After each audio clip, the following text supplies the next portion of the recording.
listening to PTO Insights, a series focused on spotlighting operational insights from startups, business to professionals making an impact. And in this episode, we're excited to speak with Gabriel Coronado, co-founder and CTO of Korner, and experienced software engineer specializing in back-end development with a strong interest in computer science and a love for technology.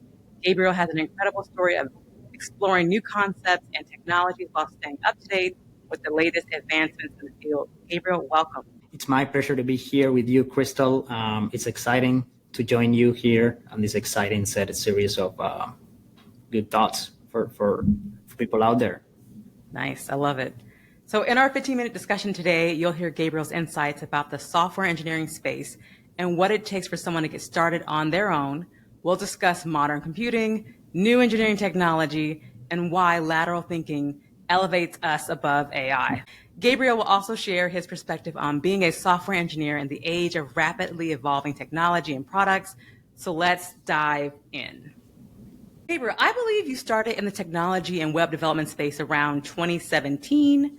What inspired you to pursue software engineering, and when did you know you were not only good at it, but also you like to help others? Yeah, interesting starting point. So I've always been a tech lover, as far as I know. Like when I had my first computer, I was always happy to learn how to do stuff there, like just like install any app or something like that.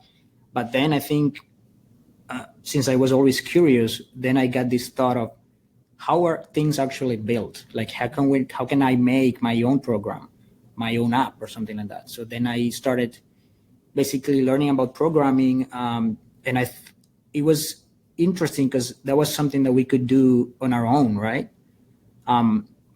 Just with access to a computer and internet, you could do that. So I didn't see any reason not to join software engineering because I love technology and I was able to create things on my own and learn it by my own. And so I think that was primarily the reason why I joined this amazing field. And as far as when did I notice that I was not only good at it, but also like I was happy to help others, I think it's also something that it was always in me. Like when I'm learning something, I always try to ask people around and get their feedback. So when I'm the one who knows something, I try to be the same person for others, right? Like they probably need somebody to tell them or to guide them through a particular topic. So it's always nice to just get feedback and also give something back to the community. And that's pretty much what I noticed. I love that. That's powerful. You mentioned to me you had like 3 friends, all from different backgrounds, that you had helped get them started into software engineering, right? You were saying at least 3 of them. That's right. Exactly. Yeah. We, with these, especially after the pandemic, a lot of people are working remotely, and everybody's like starting to notice that you don't need a fancy like degree or a particular field or something like that. You just need knowledge in coding to get started, right? And then from that point onwards, you can do many other things, but it's a great starting point that you can do on your own. So I basically help them with a guide. Hey, we are going to be learning this, and you guys also learn this on your own, and you will be all set. And now it's 3 friends of mine, and now all of them are working as software engineers. Man, that's powerful. That's awesome. And congratulations to your friends. That's cool. Yeah, I'll let them know. So last year, you co-founded Korner, a soccer booking app focused on bringing people together. What inspired you and your co-founder to build this mobile app?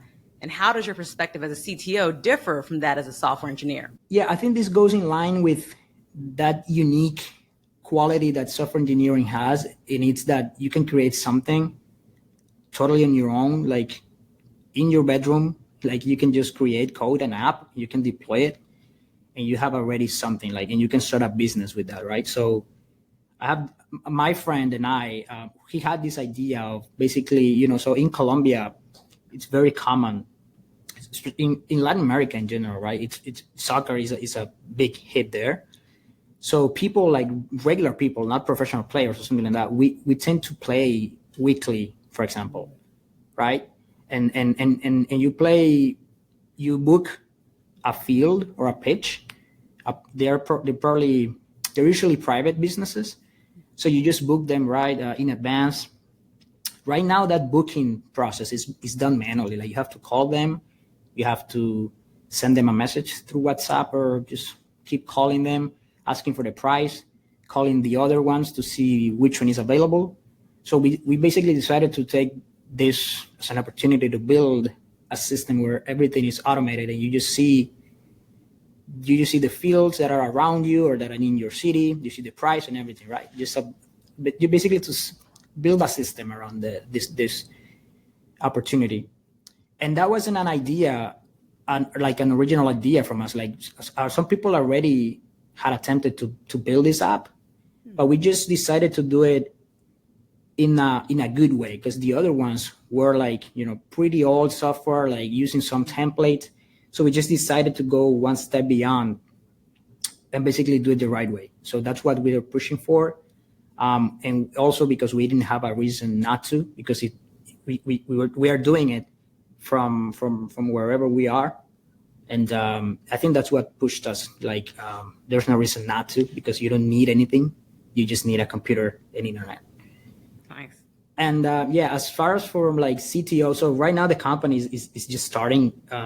This is a rising project. So my friend since he had the original idea, he's the CEO and I'm more on the tech side, and I decided to take this role of CTO, but the company is small. So right now my perspective as CTO is just like more like leadership, like owning the tech stack decisions. And I think that the main difference between a CTO and a software engineer is basically leadership, especially right now that I'm starting as a CTO, right? Like, afterwards, I think I'm going to have more things to care about. But right now, it's just like I'm at the helm of the whole technology decisions in the company. Nice. I love that. And there's two things you mentioned there. One was an automation, right? You identified a problem. There were solutions out there. Mm-hmm. Like, they didn't hit the mark. One, you were like, okay, it's too manual, let's automate. And two, the current solutions are kind of not up to standard. Exactly. How was your mind like, okay, here's something I do every day. Here's a missing system. Let me automate it. Is that just how your mind thinks? That's a good question. Yeah, I think it probably is. Like, every time I see a software that I can see like a lot of improvements on it, I always think about how could I improve it. And sometimes you can't, because it has some restrictions, like it's another type of business, or like you need to have some other knowledge. But this one was pretty like easy in terms of leveraging like what we already had, right? Like, we had everything. We ourselves were users of this business. Like, we just use the existing tools every time, and we were coders, so we basically had the bundle and everything to start. Nice. I love it when a founding team has everything it needs. So, right. To shift slightly, with technology is rapidly evolving, the engineering space is seeing a dramatic shift from AI. And then there's this whole modern computing perspective. Where do you think this field will go next? Like, what do you think software engineers should be focused on if they want to stay competitive? Okay, yeah. Predicting the future is always interesting, right? So first of all, I think AI is definitely here to stay. Like, we will see more advances in this field. Like, AI, a lot of people say AI it's kind of plateaued right now, or like siloed, but I think AI has a lot more to give us right now. So I think definitely the field will continue doing more AI stuff and advancing in that field. But I also have this feeling that we will have another disruption, like more in the side of like hardware combined with software. Like, we will see, I don't know why I think this, but for example, when we had like multi-core CPUs, we eventually started building high effective systems. Like, we advanced algorithms, like effectiveness has become a key in software development today. So, and I think like we've been using programming languages from 30 years ago, technologies from 30 years ago, and new technologies are coming in. I don't know why I feel this, but I feel like something's going to happen that like hardware wise, something will happen, like a new type of, I don't know, element or you know what I mean? Like it will, just like multi-core CPUs allowed us to build more effective software. I feel like something again is going to happen like similar to that. You know what I mean? That's just like to put something beside AI, because we all know that AI is going to stay for a while. Nice. And do you think this technology will be in support of AI or kind of tangential to it? It will be tangent. That's what I feel like.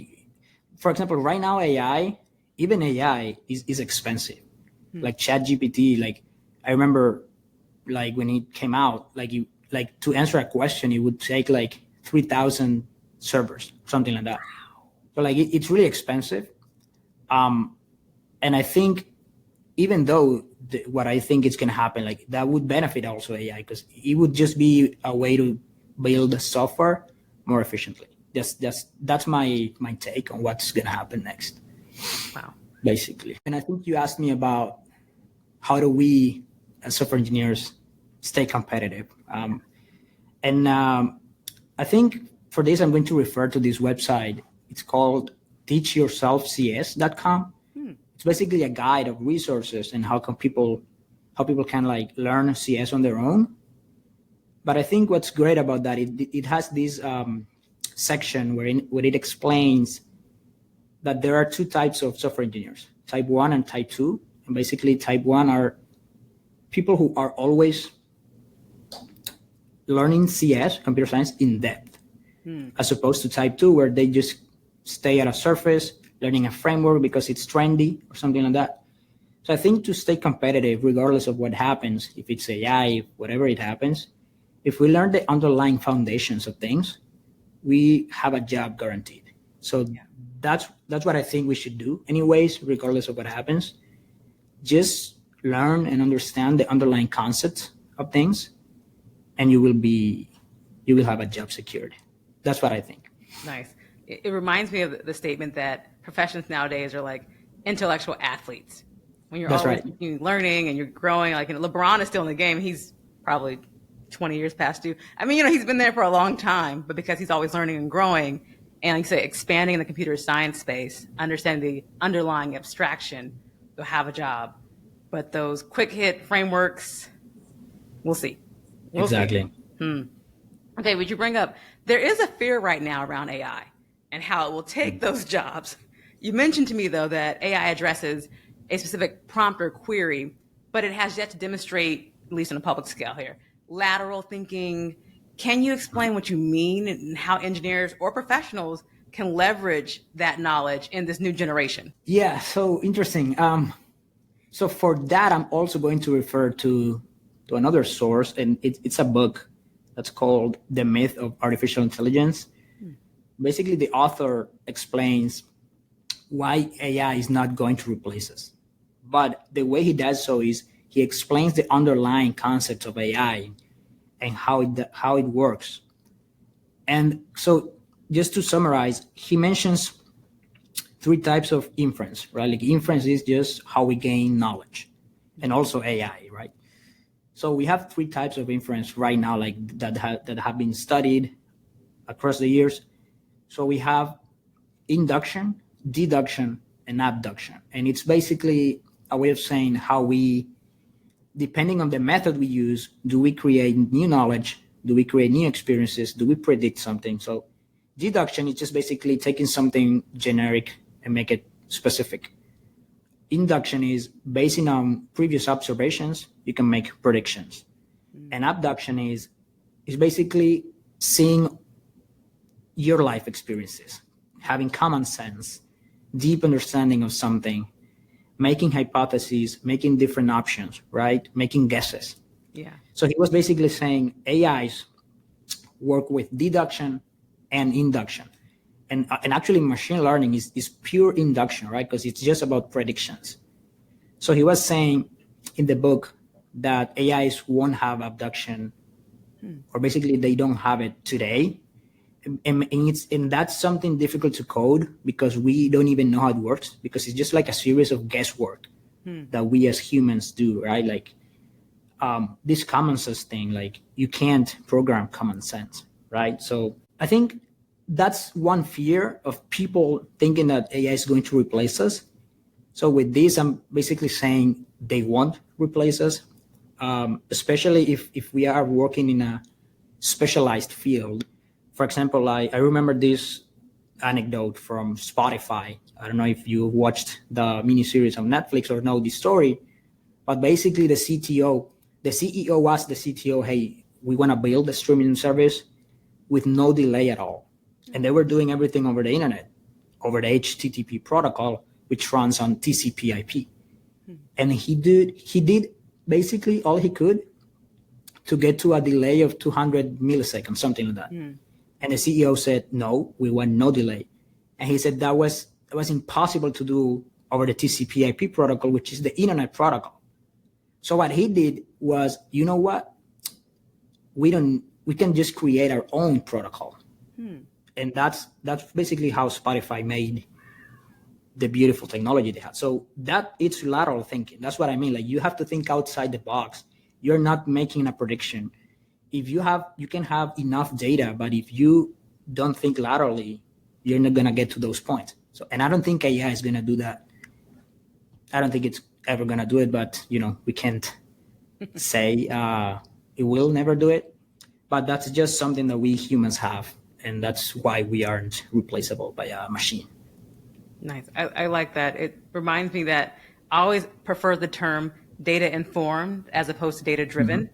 I feel like data driven leaves you in a case where you might be wrong because the data could send you to what it knows, right? It has biases in the data set. It could be concentrated in one area and it could miss those outside perspectives. And so I like how you said the abduction, that piece is going to be a little more tricky. I'm sure someone's working on it, but still a little more tricky, right? Once you say this is what it doesn't do, someone's like, aha. Yeah, there's actually this TED Talk on YouTube. It's called like AI is incredibly smart, but shockingly stupid. And they basically talk about this common sense part. And they mentioned that they are working on an algorithm to program common sense or simulator or something like that. And we don't know, right? Like something great that happened after ChatGPT launch is that the author of this book, the book is, by the way, from 2021. Oh, wow. So it's not so old, but it was like right before ChatGPT. So after ChatGPT, the author said that ChatGPT is achieving incredible things just by induction. So he basically asks this question like, can we achieve abduction-like behavior just with induction, right? And I think the future is yet to demonstrate what's going to happen, but it's an open question right now. Wow, that's great. I appreciate you bringing in that extra feature and taking the time to like share your book. Yeah.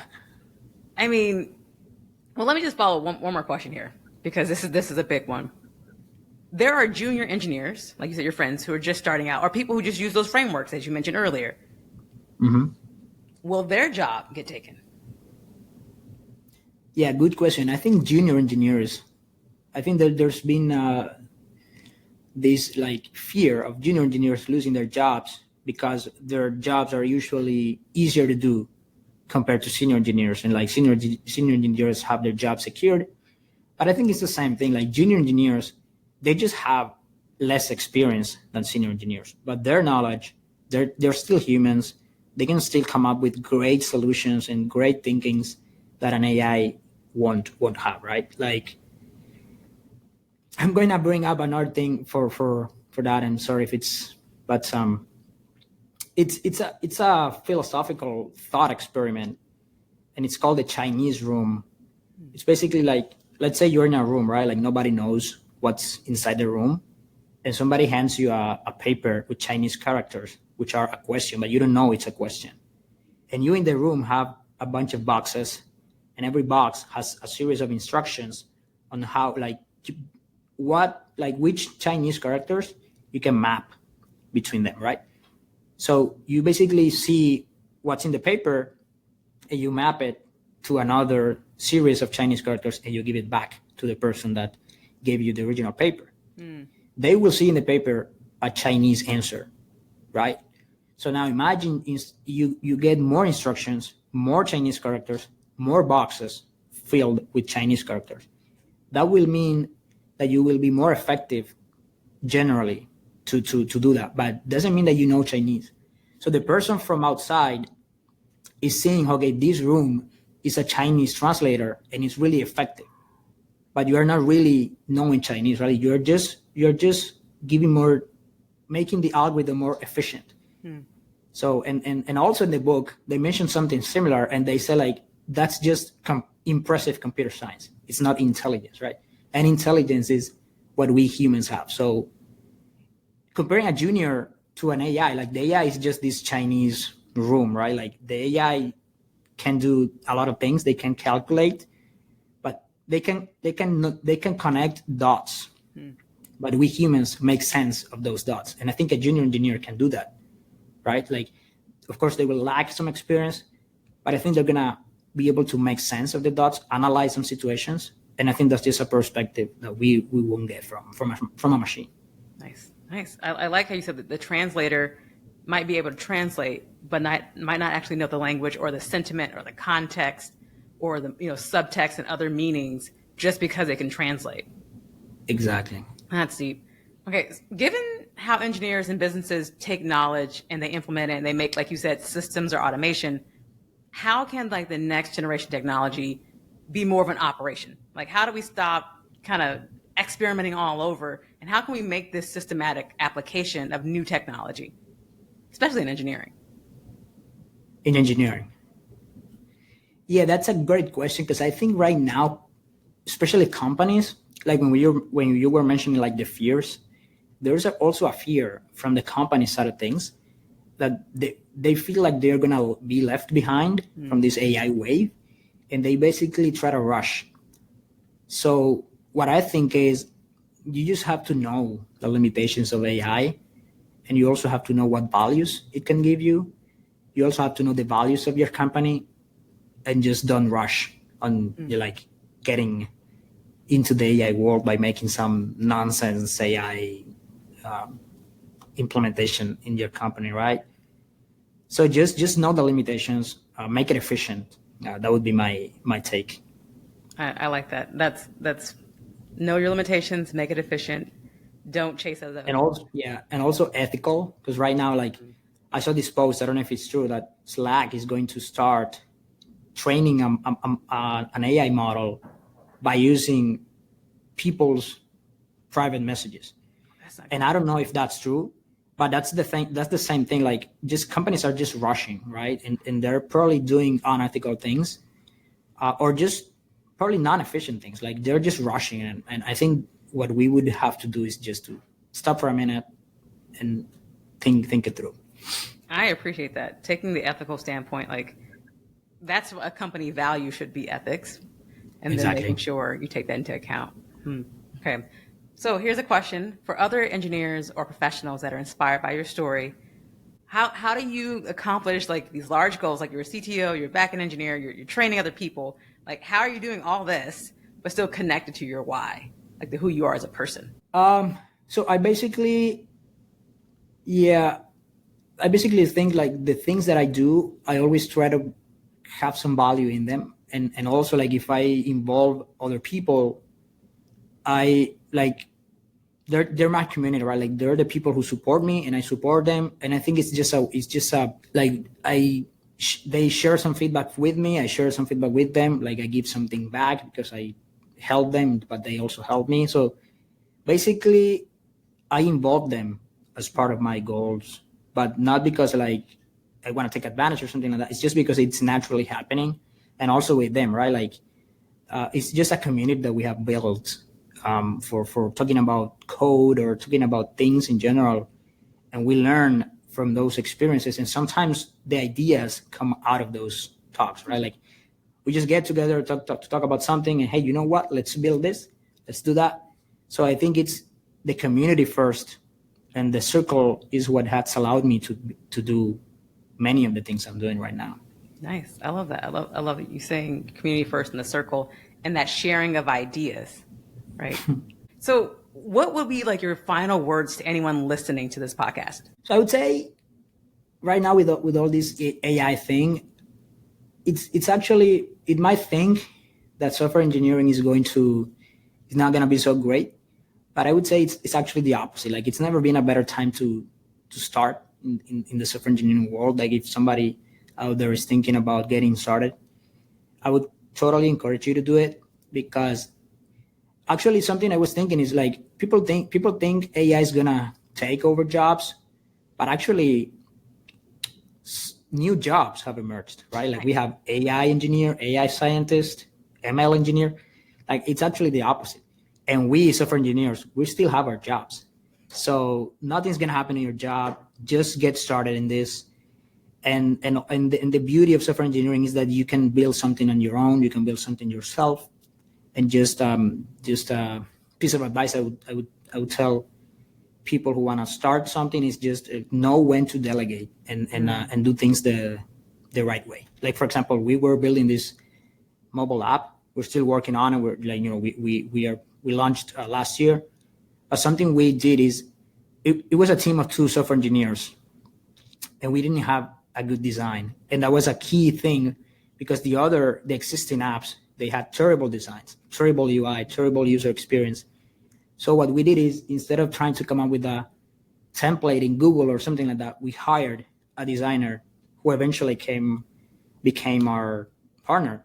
Nice. So now she's a partner at the company.